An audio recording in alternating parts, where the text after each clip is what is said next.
abantu abasinga tebekutulako kintu olw'okuba bamunyiga olw'okuba yalumizibwa olw'okuba bamudisappointinga n'agamba nti kati nze ensi ngivuddeko. njagala kuga nti olw'okuba olaba vidiyo eno ensi yetandika butandisi etandike butandisi kisigemu.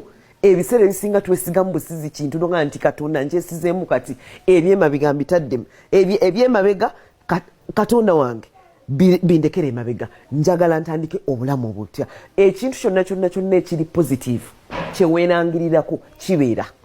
Gwe obeera nga nze sijja kusobola nze sijja kuzaala nze sijja kukola bizinesi nze tewali alimpasa nze siri wasa nze siri zimba ebyo era sitaani byakuteekako naye gwe tandika okwerangirirako omukusoga nti mundabira wano nja kugulu faamu nja gikola nze nja kuba ne woteeri nze ngenda kukola eddwaliro nze ngenda kukola essomero nze ngenda kugula ebitrailer era kyeweerangirirako kijja kuba.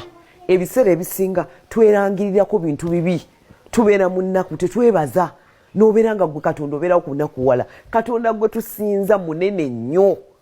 Teriyo muntu yenna mugagga mu nsi atamanyi Katonda. Era bonna nga wobalaba abasinga bafukamira ku mivivi ne babasaba. Naye kakati gwe omunaku ki ekikugaana okusaba Katonda? Kiki nga n'abagagga bazukuka ekiro ne bamukowoola ate nomaana oga nti no waliwo eyakuloga.